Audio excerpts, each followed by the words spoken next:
Hi there. How are you? I am good. How are you? Guess where I am?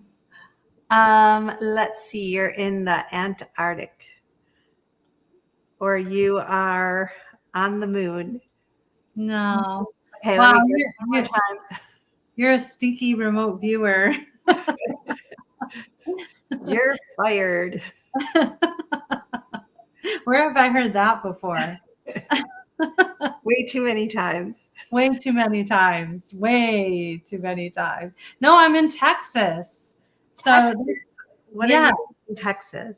I'm in Texas, and we are I'm with my partner, and we're teaching remote viewing in Austin on the weekend of the 25th.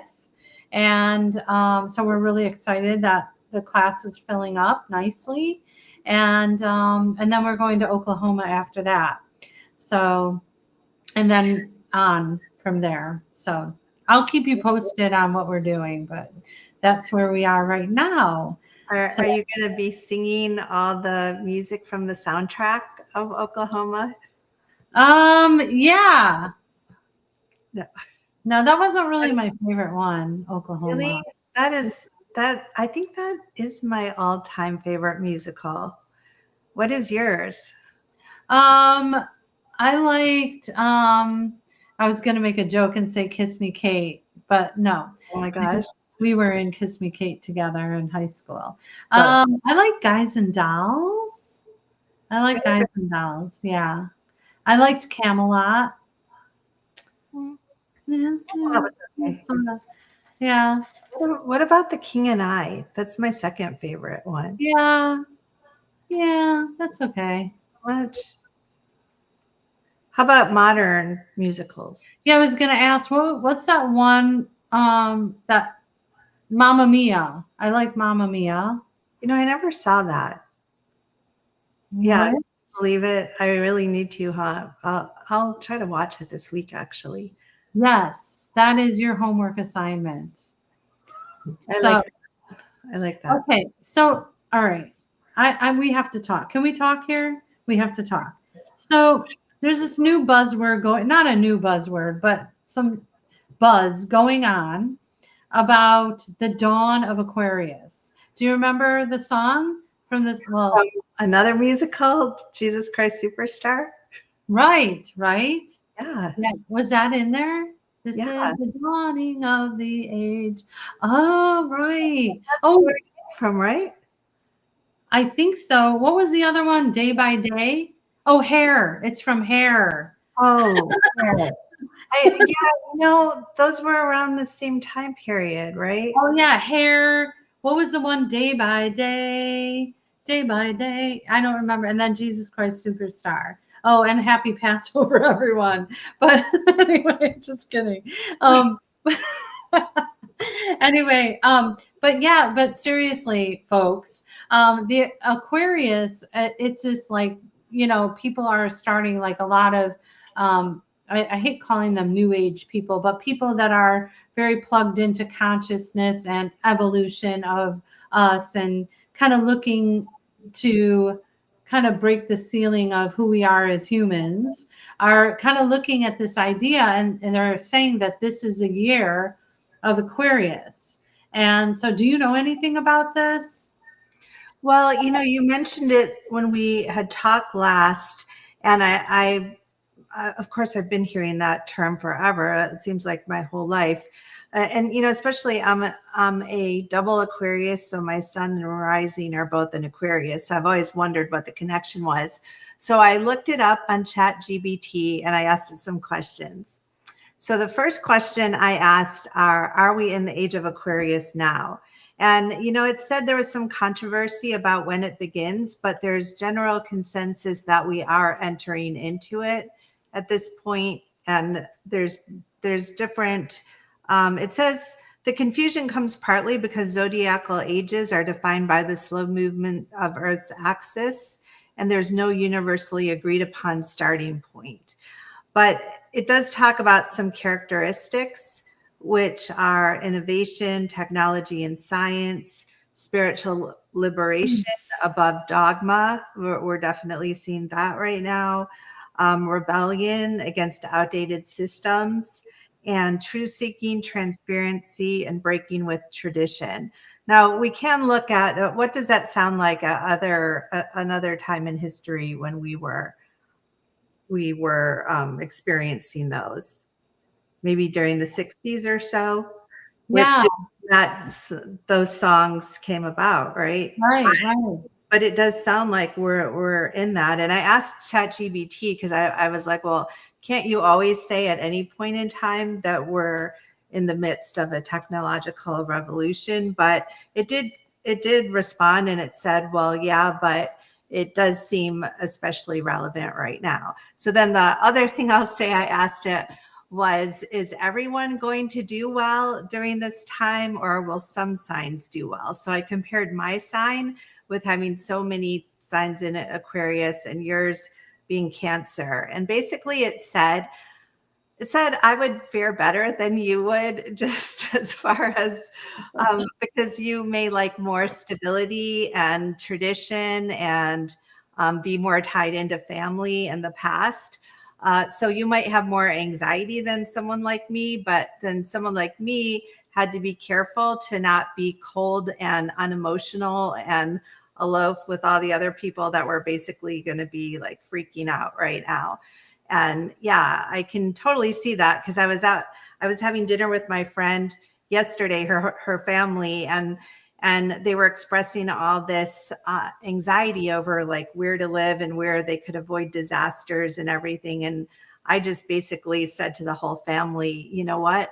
We're all going to die at some point. So what's like, who cares, right? Like, be happy now, be prudent, but also, you cannot like live your life like being freaked out about what all of these changes are going to entail. But I think like both of us, we've seen, especially having our own businesses, like we have to stay on top of change and technology, and be have these feelers out for what's going on, and just keep adapting. That's You all know, we do. it's like the only thing that's certain, and I have to say this joke today specifically, the only thing that is certain is death and taxes. And Yay, taxes! April 15th, yay. No, But even that, who knows? Taxes could be the thing of the past at some point with what's happening even right now in government. And the reason I'm like in a relatively good mood is because I did finish my taxes. I still have to do Danny's, but they're not nearly as complicated. So, you know they're due today. well, I still have what, 7 hours left? Oh,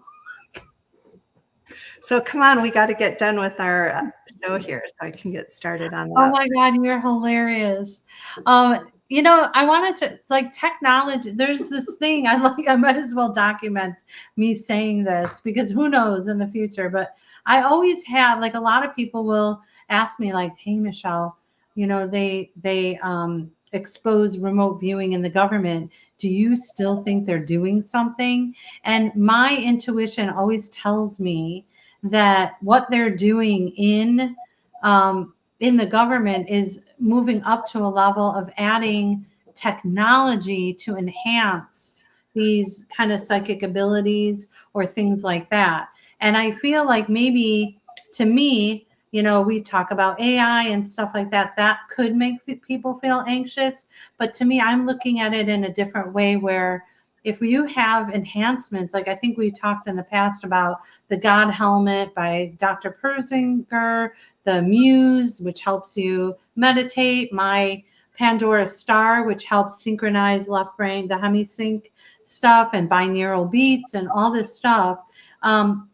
This could be the technology that actually is what they could be talking about, not what we're like jumping at, like saying AI and stuff like that. So maybe it is something that using as enhancements and things like that. Yeah, I taught a mediumship class this morning, and I had my students tune into MH370, the missing airplane that you and I had a bunch of viewers tune into. Like, when was that? Maybe when it first happened. Yeah.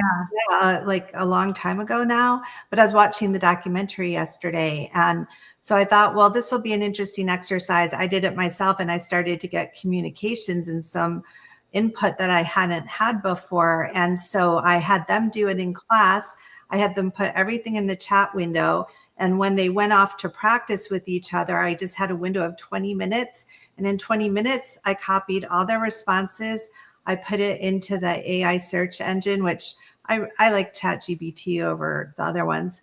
But I put it in there. I asked it to analyze, do a comparative analysis, and then I asked, is this really, were they doing this more with remote viewing? Because some of their responses didn't really sound to me like mediumship responses. And I asked AI what it thought. Like, do you think it sounds like they're doing more remote viewing or mediumship? And it totally analyzed it. It told me why. And then I said, well, can you give them some tips so they can redo the exercise, but more from a mediumship perspective? And it gave these really helpful tips, printed it out, gave it to them, gave a whole new homework assignment. And all of this happened within 20 minutes, this entire analysis. Wow. Someone asked, what did our viewers get when we did that project, you and I, several years ago, where I think we had like about 15 viewers give their, they looked at it blind. And so they were wondering what their responses were back then. So I said, well, give me the week. And I'm planning that the thing that'll take me the longest is to search my files to find their transcripts. But I'm going to dump that into the search engine and compare it to what the students got today. And I'll share that with you because, we just had analysis on our own. So that'll be really cool to look back at that. Not that we have any more feedback than we did before, but, just to be able to do things like this, to process the data that we get from using our intuitive abilities, we can do so much more now with these services. So yeah. And speaking of technology, I'm transitioning now. We're going to bring on our guest, Pat, who has this extraordinary story or case. I'm going to call it a case that we're working on, and they're using a lot of cool technology to investigate the truth. And what I love about Pat O'Connell is how grounded she is. She's a skeptical believer, but it's, she goes at it with, very grounded eyes. I really trust the things that she says. So, hi, Pat. How are you? Hey, ladies. And it's great to have you here. And I just want to tell the audience a little bit about you. I know many are probably quite familiar, but those who aren't, Pat O'Connell is a communications consultant for high-tech corporations in fields as varied as nuclear power, aerospace, and she is a researcher, novelist, and nonfiction author with interests from science and medicine to history and psychology, and especially metaphysics and the paranormal, of course. And she helps individual clients manifest their own book publication dreams. She is an activist for truth and freedom. So welcome, Pat. And we don't have that much time here, so we would love it if you could just jump right in to your story. Well, thank you. And thank you for inviting me, ladies. Your conversation at the beginning was really interesting. I kept wanting to jump in. But the story I need to attribute to my late brother, Jim, who was initially investigating this case in Texas. My brother was in Connecticut, and he was developing a television show about alien experiencers, UFO abductees, that kind of thing. And he was one. He believed he was one, but he was always skeptical too. He, maybe that's not what this was. And so he was talking to me on the phone one day, and he was telling me, he said, I've got this really, really extreme case in Texas, and it's too much going on to cover in like a 1 hour episode of a reality show or even a multi-episode arc. So would you be interested first in meeting this guy, vetting him, and then second, maybe interviewing him and developing a book or a screenplay or all of the above. And then Jim was going to come down here to Texas to film his interviews with Clay. And then my brother says, and by the way, this guy says he's shot and buried an alien. So, my eyes bugged out. And it's like, okay, if I wasn't in before, I'm definitely in now. So that's kind of where it all started. Now, Clay's story, he was an aircraft mechanic, repairer guy. He had his shop in a little bitty airport. I mean, he was like the only person. He had a crew of people who worked for him in the hangar, but he lived at the airport. There was nobody else there on the airport.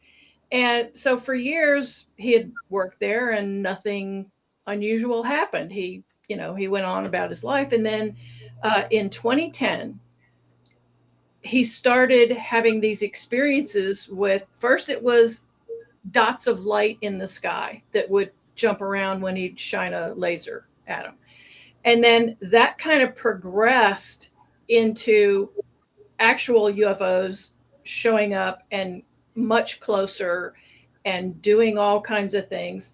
But it wasn't just the UFOs. As my brother complained, he said, why are people so interested in the vehicles that they came in? Why, if you had a celebrity come to your house, you wouldn't say, excuse me, and go outside and look at their car.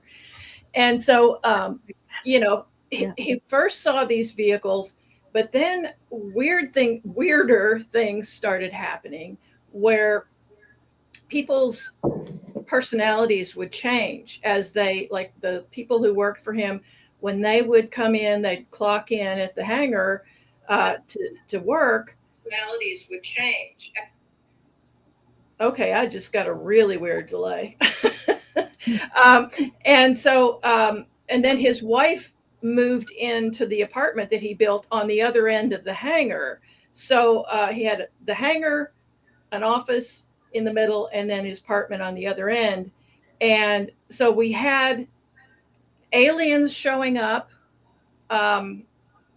We had all these people that are living there or working there started having weird personality changes. And his wife was the worst. She got it the worst. And he began to think that she was like demon possessed or something like that. I mean, one time she dragged him by his hand from her truck. She got mad at him and he was out there standing by her truck, and she slammed the door on his hand and then dragged him for 1.5 miles, and he ended up in the hospital with broken bones. And wait, you mean he was driving the truck? She's driving the truck she was driving the truck while he was hanging off of the door with his hand pinned in there. And and he went through all of these periods of, like, that was one bad period where he got all beat up. But he had other things that happened to him where his health declined and declined and declined over it was a 3.5 year period. Another time his wife woke up with her belly swollen up like she was 8 months pregnant overnight. And then she was eating raw meat out of the fridge. And he's thinking, okay, what can cause your belly to swell up like this? He's thinking she got bit by something. I mean, it's Texas. There's all kinds of crazy animals and things. So he tried to take her to the hospital to get her checked out. What the heck is this bowling ball on her belly? And she climbed up on the couch, and she was trying to get away from him, and she kicked him in the head. He fell on the tile floor, knocked him out. And by the time he got up, she was gone. Several hours later, she comes back. The belly is flat. And then probably the last straw was when she showed up at the hangar where everybody's working, and she started shooting. And she unloaded I think it was a 45 or a 48, something like that. She unloaded it and she got arrested and she left. So that's the personality thing. And then there's the aliens. where now the wife is now, she got arrested, but I guess they didn't press charges. I don't know how that could happen if somebody shoots at you. I would think you don't have to press charges for that person to go to jail. So I don't understand that. But anyway, she's now gone. He's living alone at the airport, and he couldn't sleep one night. And so he thought, well, I'll just call my sister. She's working in Beijing. So it's, it was 3:00 in the morning for him. It's 3:00 in the afternoon there, I guess. And so he calls her up, and he's just kind of wandering around while he's talking on the phone. And he walks over from the apartment to the door that leads from the apartment to the office, and just kind of fiddling around. He was kind of an antsy ADD kind of guy. And he opens the door, and as he opens the door, he sees these two gray aliens, about 3.5 feet tall, gray, silvery. He said they look like they were wearing spray painted silver clothes, and not cowboy boots, but the utilitarian kind, just spray painted. But he said the weird thing was that when he opened the door, the two of them were side by side, and they moved like a gate, like they were one unit, kind of joined at the side. And he said, I thought that was really weird. And then he said, I looked over to this side, and there was this big guy who was tan. He said it was naked, but had no genitalia, I guess. It had a huge head with the bulge in the back, two bulges in the back, and eyes that were too big for its sockets. And it blinked like this. And he said he knew right away that thing was the bodyguard for the two little guys. And he said when he saw it, he said, I freaked out, and I just dropped the phone and backed out. And now I've talked to his sister since then, and she said what he actually said was gotta go. And then he dropped the phone. But so, and that was only one instance of seeing aliens. So when that happened, where did he go? Like, did he run out of the hangar and like drive away, or did he? No. Did he say what he did? No, but he said he was afraid to open that door all night. He waited till daylight to open that door into the office. So so that was the first instance. And then did he call the police, or did he call anyone else? No, but actually fairly early in these experiences, he called the local newspaper, and this was before he had seen really good close-ups of ships or aliens or anything like that, and before he started carrying cameras everywhere too. And what year was this? And where? And it started in 2010, and it went till early 2013. And this was in Texas? This was in Texas, yes. Uh-huh.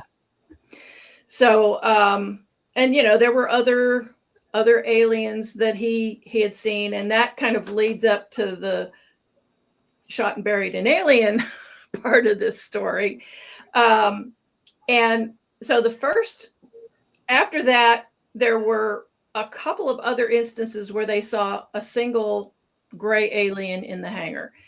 And in one case, this alien, at first his secretary, it was just him and his secretary there that night. It was, after hours, but it wasn't late. And his secretary thought it was a little boy, and it was cold. It was January, or it was really cold out. And his secretary's thinking, how could a child get way out here without its parents? Oh my God. And so she's kind of calling to it, and then they see that it's an alien. And Clay, by this time, was carrying guns everywhere. And he had a gun on his workbench, and he had a gun on his side, and he had guns everywhere. So he's, trying to shoot it, but he can't shoot this creature because it's near the bottles of gas, like acetylene and propane and other gases that they have for working at the shop.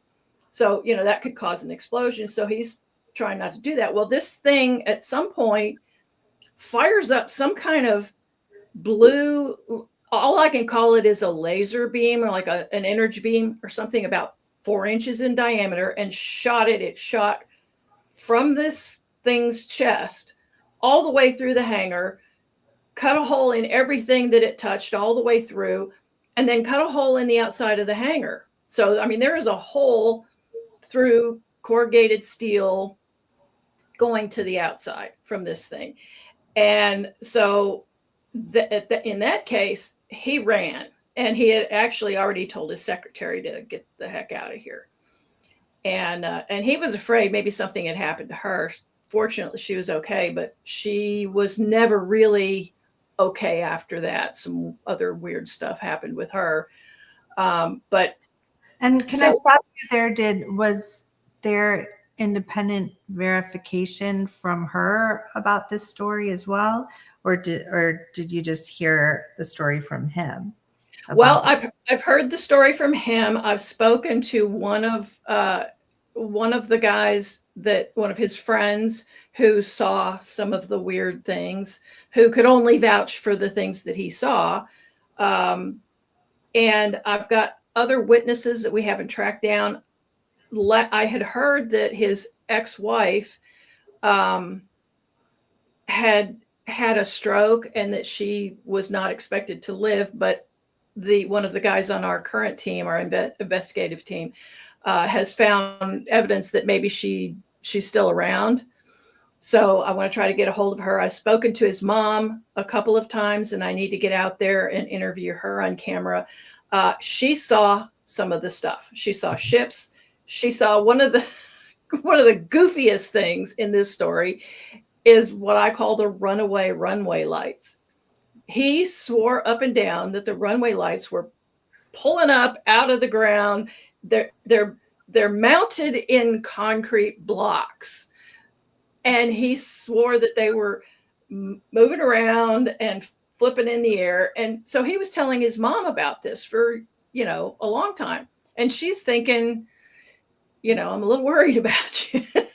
And then as time went on and various things happened and he got sicker and sicker, she was spending more time out there at the airport with him, kind of either helping him or whatever. And yes.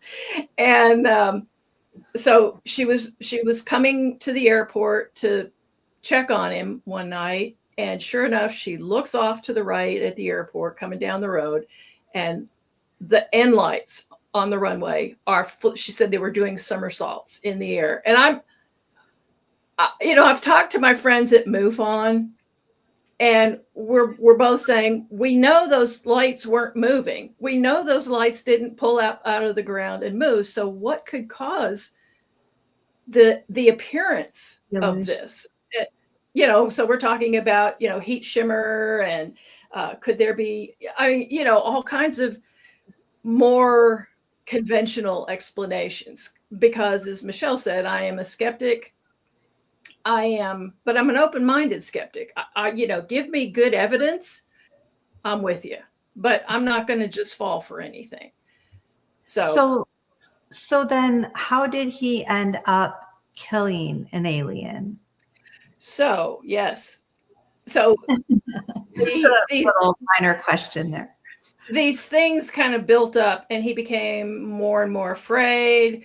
And then the one with the beam that shot through there that could have killed both of them, him and his secretary. And so now he was just really kind of on edge all the time. And that's, if I can just break in, that's unusual. I've not heard other people, when they're talking about encounters, say something shot out of the alien and then cut through call items. Have you ever heard anything else like that? No, in fact, so many things in his story were things, I'm telling my brother, I've never heard of this stuff before. I've heard the typical, like Whitley Strieber's story about abduction and, the traditional kinds of abduction stories and the UFO encounters and things like that. I know a lot about the Rendlesham Forest thing and the original Skinwalker Ranch And that was the closest thing I could compare this collection of events that Clay was having to was what happened at Skinwalker Ranch with the the original couple before it became a TV show or a book or anything. When they were just living out there with their kids, and they saw like a motorhome sized UFO coming across the back pasture, or they had the giant wolf or the orbs. And so, Even to me, the most astounding thing about the Skinwalker Ranch story is how they said like the cows all like were gone, and then they open up a locked trailer and the cows are inside the locked trailer. Like that sounds like the airport lights rising up in the air, like just right, totally impossible things. exactly. Totally. And it's kind of similar. I mean, it's like a large scale poltergeist kind of thing to me. And so what happened at the airport, they also had poltergeist situations where somebody would one time Clay was working on he was working in the hangar, and his wife was moving stuff into the apartment from their rental house in town, and he couldn't find his keys anywhere. And so he's looking all over the place. He looks in his pockets, he looks in his top drawer of his desk, and he couldn't find his keys. He looks outside where he had a shipping container full of materials and other things that he used for his work, and thought maybe he'd left the keys in that. Couldn't find his keys anywhere. So he asked his wife, have you seen them? And she said, no. Did you look in your pants? Did you look in your drawer? Yeah, I looked in all those places. So he couldn't figure out where the heck they were. Well, it turns out his keychain, he had this long red ribbon or strip on it that says remove before flight. It's a tab that they put on airplanes when they make a repair. And then you have to, when it's done, they put that thing in there. And then before you're ready to send that plane back to its owner, you pull that tag off. He had that on his keychain. So he's looking everywhere. And then the heat kicked in the hangar, and the heater's, a big unit way up in the rafters of the hangar. And he started hearing this flapping noise, and he looks up and he saw that red flag, that tag. His keys were up 30 feet up in the rafters of his hangar. How in the world would they have gotten there? Now that's actually more believable than all those cows ending up in the trailer. Yeah, but still, it's not like he left them up there and forgot. Right. Yeah, I laid them down while I was up in the ceiling. No, Yeah, that's pretty crazy. So how did he end up shooting one? So by this point, he had seen so many, and then there was the one with the energy beam that really scared him a lot. And so now he was kind of nervous and scared all the time. And so at this point, because of all the craziness that was going on there, he had less and less business. There was a raid. The bunch of government agencies came and raided his shop and took his computers and guns and everything. Now, do you know why that was? Like, not everyone gets raided. Yeah. Someone sent out an email that said, as if it were from him, saying that he was going to take an AK-47 and kill them, to all his clients. Sent the email out to his entire client list. He didn't send it. He said the only other person, well, he said other employees had access to that email, the company email, but his ex-wife, he thinks, was the one who did that. So they brought him in, and they couldn't charge him with anything, and they let him go. But meanwhile, this didn't look good. He's got to be licensed by the FAA. And so even if you talk about UFOs or aliens, that's bad, for pilots as well. So for somebody who's running a shop that's repairing airplanes, that was not a good thing. So they they pulled his license for a period of time. And during that time, the word got out. And so he lost a lot of clients, and then he lost employees because they didn't want to be connected with this and everything. So now he's down to just himself and one employee. And I think it was Valentine's Day. It was Valentine's Day. So his employee went out at lunch to get something for his wife, and Clay was there by himself. And this alien showed up, and this is daylight now. And he didn't even think. As soon as he saw it, he shot it. And now this thing is laying on the ground of the concrete of the shop, and he's thinking, oh my God, what do I do with this? And he said his brain was just kind of running like crazy. And he said, if you had told me 2 years ago that I'd have an alien body on my hangar floor and not just put it in the truck and drive all over the country, go on the Oprah show, go on CNN, go everywhere, I would have said you're crazy. But he said, when it happened, he said, I didn't know what to do. First of all, and I found this out much later when I was trying to interview him, he felt like a murderer. And he said, later on, as I was interviewing him after the fact, I said, why do you hesitate to tell this story? And he said, because people are going to hear it and they're going to think I'm a monster. And I said, well, no, I mean, these creatures were threatening your life. I mean, if a bear walked into your hangar, you'd shoot it. And he said, oh, maybe. So that kind of tells you what kind of guy he was. He wouldn't necessarily even have shot a bear. Yeah, but he had a really good point, because I know, like, in the Bigfoot community, they are, they're very protective of people that are, they don't like people saying hunting for Bigfoot. It's investigating.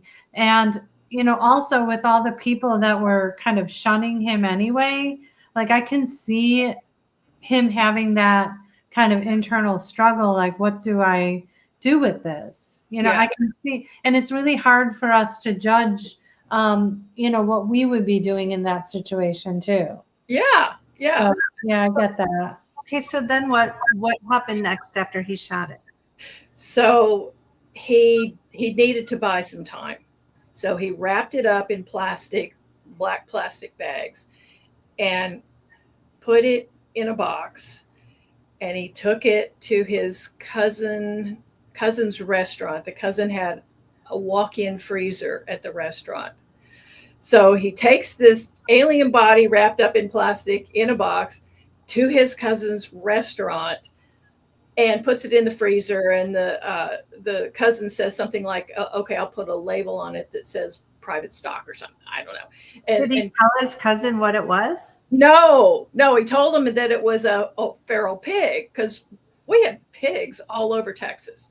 And if you can shoot them, please do. But, but he told his cousin that, he had promised it to a family, and because the cousin was like, well, I know people who will process it and get rid of the meat and stuff. But he said, no, I promised it to a poor family or something. So he's I mean, so much of this story is so absurd. It's funny. And yet, there's a ring of truth to it, because who would make up this stuff?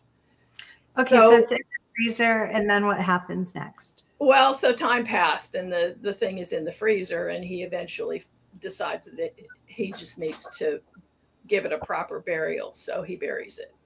And he does a little service, he makes a box and does a little kind of a Christian type of service, and buries it in the woods. And so that's kind of what happened. So now,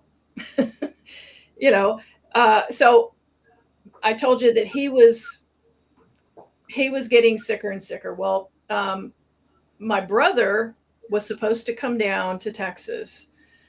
He was planning on coming down to Texas, and he and Clay and a small film crew were going to dig up the body. Mm. And right before my brother was to come to Texas, he had a heart attack and died. Oh, geez. So that, that knocked me on my butt. Clay had become close with my brother as well, and he couldn't process it. And then as time passed, after my brother died, Clay and I stayed in touch. My husband and I went out there. We interviewed him multiple times. We spent the night on the runway a couple of times. Once I did it by myself, just thinking maybe if I'm scared, they'll come, or maybe if I'm by myself, they'll come. And I don't think they did, not that I'm aware of. So did you ask him to show you where the body was? I did not, and I cannot believe he told me how to find it with paces, and he said he was going to send me a map, but he never did, or he did and it got lost. I'm not sure, but the whole landscape has changed since then too. So even if I had the map, it wouldn't necessarily tell me where to go. So now, did he say, like, how close was it to the airport? it's within a mile or two of the airport. And Yeah. what year would this have been that he buried it? Probably around 2012. Yeah. So then he and I stayed in touch, and like I said, my husband and I went out to interview him some more, and then I finally, after a year after my brother died, I put together a video memorial for him because my sister-in-law and my niece were just so devastated. They couldn't do anything. So I created this video and I sent it out to everybody he knew on Facebook or wherever. And obviously I sent it to Clay, and I didn't hear back from him. And that was really unusual because he and I typically talked a couple of times a day, most days, or emailed or talked, and I didn't hear from him. So I emailed his sister and said, is he okay? And she said, he's in the hospital. He has multi-organ failure and flesh-eating bacteria. And she said, if he survives, they're going to have to cut off, or no, I think they had already cut off huge patches of skin with the bacteria. And how the heck did he get that? Yeah, that's a good question. Well, that you have to read the book to find out. Oh, sneaky. Very I almost said it. Is there, well, can you give us a little hint at least? Was it related to, did it have an esoteric cause, or? Well, okay, the title of the book is Bleed Through, a true story of aliens, demons, and pure evil in Texas. That's the pure evil part. Wow. That sounds pretty scary. Yeah. So, since we don't have all that much time left, what is your conclusion about what's happening, and what is the segue between the aliens and the evil? And now in your title, you said that there's like the word the devil, or am I just aliens, demons, and pure evil in Texas. Yeah. So what is the connection between demons and aliens? Well, one of the guy that I did interview that had seen some of this stuff, that was a very close friend and was with Clay at the end. He thinks it was all demonic. He thinks all the manifestations were just different forms of demonic activity. So that's where that comes in. And actually, Clay photographed some things that he thought looked like a devil or a demon pushing its way out of the ground. One night, he said that apparently he had a lot of other videos and photos that were better than the ones I've seen and that I now have. But he said they were gone after the raid, after he got his computers back. So, so I think I don't know what to think about all this. It's just So what now, what is his full name again, and what is the name of the airport if anyone wants to look up? I don't want to reveal that because the family's not ready for that publicity. And until we find the burial, I don't want people going out there and digging holes, because Clay told my husband that he may have booby trapped it with a hand grenade. So, yeah, so we definitely don't want people going out there. And by the way, we did remote view. We had some remote viewers take a look at this. So, and Pat, she wasn't very familiar with remote viewing, but she was very surprised by some of the information that we got. Do you want to talk about what surprised you? Well, I mean, there's nothing specific about it. It was just that of all the places, I mean, the remote viewers had no way to know where in the entire world they were viewing. And I thought it was amazing that I think 3 out of 4 described an airport.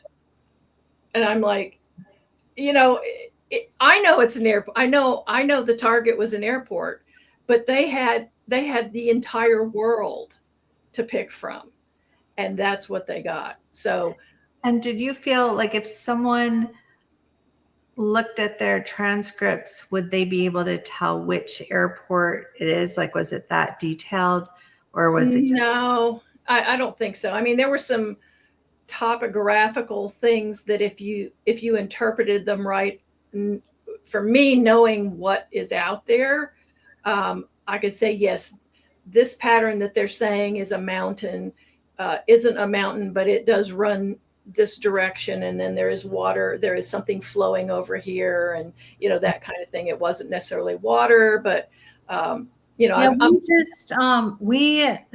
first, that target, the tasking was only like, what is the location of the bodies, like if there are, we want to know if there are. And now part 2 is we're running into a phase 2 now, where we're kind of zooming in to more specific questions. So and asking for more landmarks and stuff like that. So, well, and the reason for that is that we've got now a team of people. We've got an IT guy, which Michelle met, and we've got a tech guy and his son, and they've got ground penetrating radar. They've got high powered metal detectors. They've got chemical sensors. I want to find out, is there something in the air, maybe coming out of a well that they tapped, that could be causing hallucinations. My brother and I, Stuart and I, have already tested for radiation, but we'll still do that too. We want to test all kinds of things, but we've got a bomb tech on our team, so that if we do find the box, the bomb tech is the guy who takes over from there. We don't do anything until he clears it, or we dig it out from the sides. And there are all kinds of ways we can handle it once we find the targets, but we have to find the targets, which is what Michelle and the remote viewers have been trying to help us with.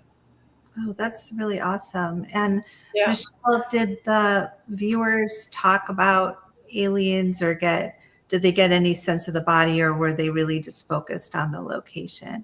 They were getting some kind of outside information that may or may not be connected to this. Like Pat, the woman that they got that died on the property.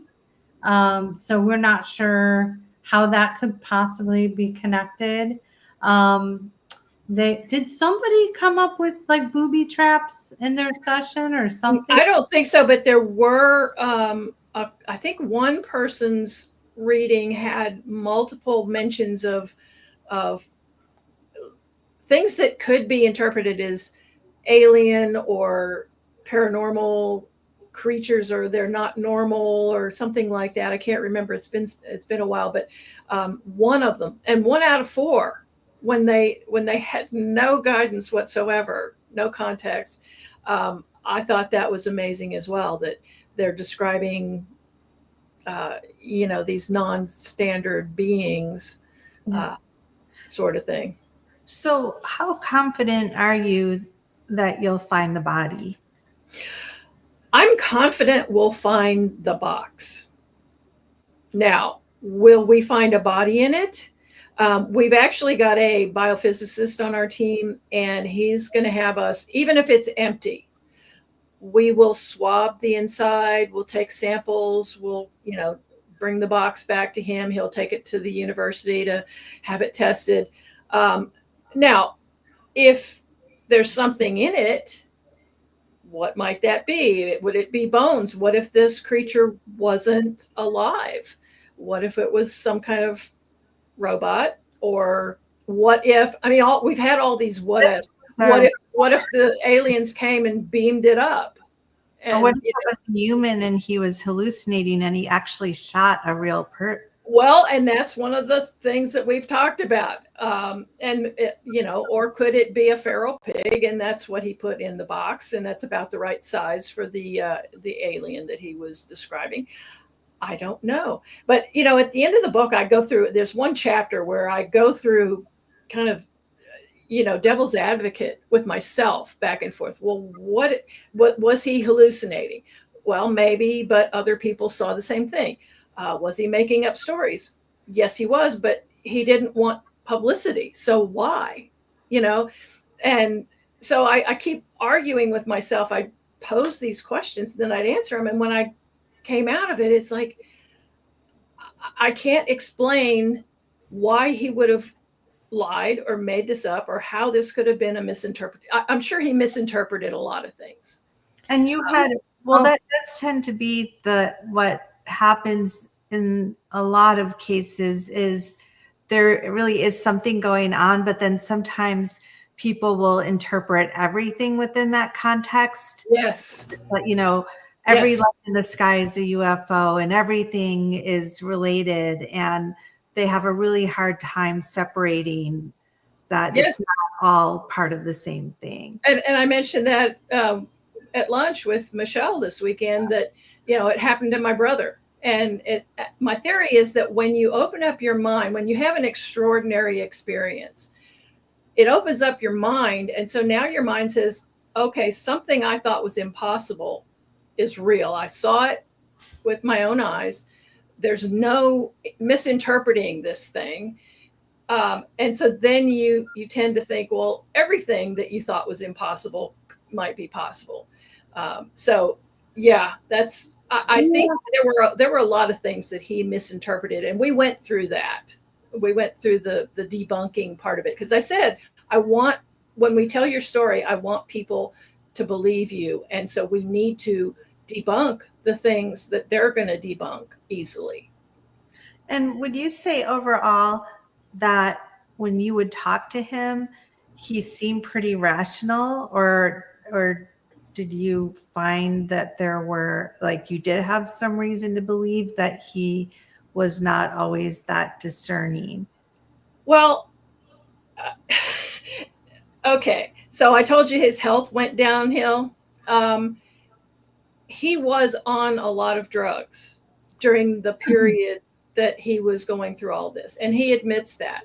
He was on not recreational drugs. He was on painkillers and things for all these different things that were happening to his body, deteriorating, and being dragged and all that. So I looked at him like, the part of me would look at him and say, okay, the first time you told this story is different from the second time you told it, from the third time you told it, which would normally make me think, okay, he's making this stuff up and he can't keep his story straight. But knowing that he had been on so many medications, and he even told me, he said, my memory is Swiss cheese now, that makes sense in the context that he wouldn't necessarily remember, okay, this happened, these two events happened at the same time when they actually happened separately. So in the end, I feel as if he had some very extraordinary experiences. And I totally believe that he did. I think there was a lot of other things he misinterpreted or, you know. Michelle. Yeah. So we have a couple comments here in, how do you know it was an alien and not a dead human body he buried? And if there is a bomb, shouldn't you report this to law enforcement? Because what if kids are playing there and find it before? And then they go on to ask, so when are you going to find it? And then Kat talks about, I would use my dowsing rods to locate it. Kat, I just want to tell you that we're using pendulums and dowsing and remote viewing to work on like mapping it out too. So that's excellent. But that is a great question. Like, Yes. why not go to law enforcement? And even though you may have them say, okay, this story is crazy, they may be really concerned there's a real body and they've got search dogs and they've got the resources. Have you done that? Well, this is a small town. We actually have volunteers who have search dogs, and that when we find a target, we had planned to bring them in. We actually have a former military policeman who's now a private investigator. He's on the team. So he's the one that's bringing up these questions that are very good questions. What if we find a human body?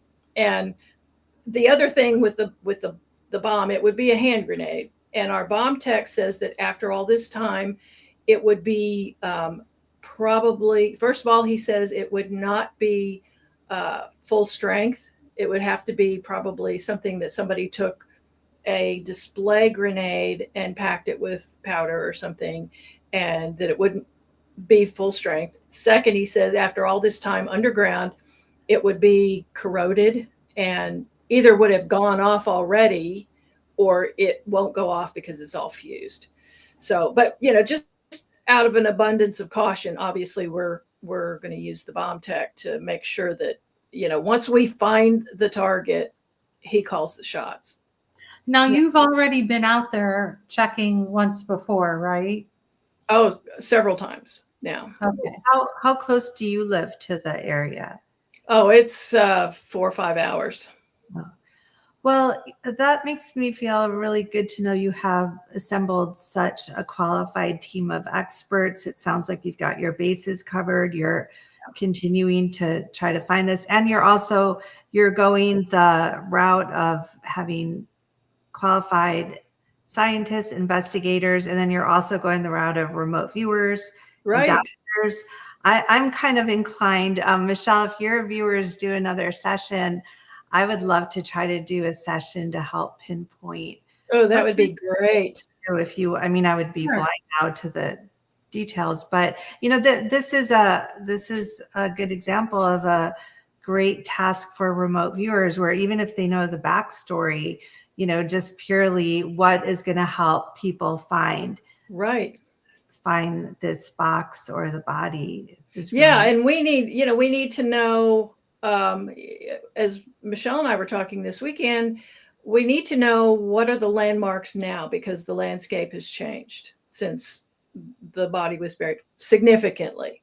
And so are there, have people bought up the property? Is the whole place accessible, or are there private owners that have developed buildings? I'm gonna not answer that. But do you feel like you actually do have access and the ability to search? Right. Yeah. We're working those angles so that we have legitimate ability to be there. Wow. Well, you have Michelle and her students and team. They're definitely top notch. So you're connected with the best people for sure. Yeah. And by the way, I have another, we want to grow our team. And I have another class coming out on May 10th, so that we can work on many, many, many projects like this, because between Debra and myself, we get called all the time to work on really unique projects. So it would be fun to, both of us teach. When is your next class? My next class is in May, I think mid-May or so. Okay, so mine's May 10th, and then we'll find out yours. And then, I think I really love, Pat, your courage in going after this, because you have like a real job, and And this was my brother's passion, Yeah. and so I'm trying to, and Clay's, and so I'm trying to honor both of them with this work, and I'm hoping we just find it and close the book on it. Yeah. Well, and that's amazing. You have a real job and you're still doing this. Can I ask, what is your job? What are you currently doing? Well, right now I've got two things. I'm working on a newsletter, an activist newsletter, and I also help people write their own books. So if they want to write a novel or a memoir, I help them get that done and published. So, Oh, fantastic. yeah. Well, thank you so much. I know there's so much more we could talk about, but we're trying to keep the show to an hour, and we're 1 minute past that. I think we hit a record today of only 1 minute beyond our time. So we won't ruin that, but we'll definitely have to have you back for updates, because for sure. Yeah, we're definitely going to have you back, and also get some of the investigators on too. Yes. And please, everyone, we need you to subscribe. Just click the subscribe in the YouTube page, and then the little bell will tell you when the next show comes out. So that would be really helpful. And yeah, I see you grabbing the UFO there. I'm trying to knock my head on it. Ouch. Well, the next time I do the show, I don't know where I'll be, but I will keep you guys posted where I will be in the world, working my way to Debbie's place, and then we'll be doing a show together in person, which will be a blast. We're probably going to go look for Bigfoot. We won't go hunting for Bigfoot, but we'll be looking for him in the forest. We'll investigate. Yeah, for sure. And the nudist colony, we're going to be looking for one of those too. So we have a guest on our show. Yeah, we'll invite everyone to come with us to the nudist colony. Pat, you're invited too. Oh, thank you. I don't think you want to see me nude. The car. We'll have our binoculars. Well, everyone, have a great week, and stay in touch. We love to hear from you, and love the comments in the chat. Thank you for that. And you're joining in and helping us out here, and all your Thank you, ladies, for the opportunity. I appreciate it. Yeah, and get Pat's book too. Yeah, where can people find it? It's on Amazon ebook and paperback, and on Audible audiobook. And tell us the name one more time. Bleed Through: A True Story of Aliens, Demons, and Pure Evil in Texas. Okay. That sounds like a major motion picture in the movie. I hope so. That would be awesome. I've thought about writing a screenplay for it, but how do you condense all of that stuff into like 2 hours? So, oh, it can be done. It can be done. All you need is the book, and then someone will option it who already knows how to write screenplays. There you go. You could take your book, input it into ChatGPT. Oh, no. I've been playing around with that, and it does a pretty good job. Check it out. Okay. Look how proud you look. Okay, guys, have a great week, and we will see you next time. Bye, everyone. Bye.